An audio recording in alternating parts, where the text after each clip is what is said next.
Welcome back to 23-Minute Reads with me, Mya D. This is kind of like my virtual book club because in these 5 minute or so videos, I share with you my takeaways from my current reading. Right now, that is Critical Response Process. As a part of my 23 to 23 challenge, I'm reading 23 minutes per day, every day as an action of self love, as an investment into myself, and as a way of providing myself with some consistency in an ever changing world. Hoping that you will join me along in this journey by liking this video, subscribing to the channel, and dropping some comments down there in that comment section so there's an actual dialogue going on. Having in mind that while I have several decades of experience as an educator, as a performer, and a curriculum writer, I'm not the know-all be-all for this book. I'm simply providing a space for dialogue. This was my first week reading the book, and I read pages 1 through 33. Let me get my notes so I can give you my 3 takeaways. Feel free to go ahead and like, subscribe, or just drop a book in the comments below so that I know that you're here with me. Takeaway number 1 is unspoken values. Here's a quote. Taking criticism quietly was the expected routine. We had no way of straightening out which values were being used as the standard. End quote. This quote comes from the introduction section of the book and speaks to the need of or for transparency because unspoken values can be a barrier to receiving critical feedback. Unspoken values can turn a feedback session into a heavily opinionated session that doesn't offer the artist the information that they need in order to continue to grow the art. And this is why this process is so beneficial. Takeaway number 2 is roles. This process includes 3 roles. 1, an artist who is invested in the future evolution of their piece of art.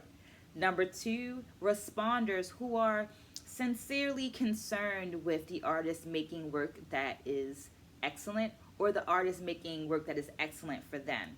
And note that sincerity of is more like care, that you care that the artist is making the best work that they can work.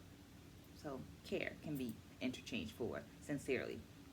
And third, the facilitator. Now this facilitator, is kind of like a traffic signal because you are helping to guide the conversation. So that means if you come up to tricky parts, you're telling this thing to move along, this thing to slow back, this thing to move. You're also the translator at times and the coach. Takeaway number 3 is statement of meanings. Here's another quote from the book.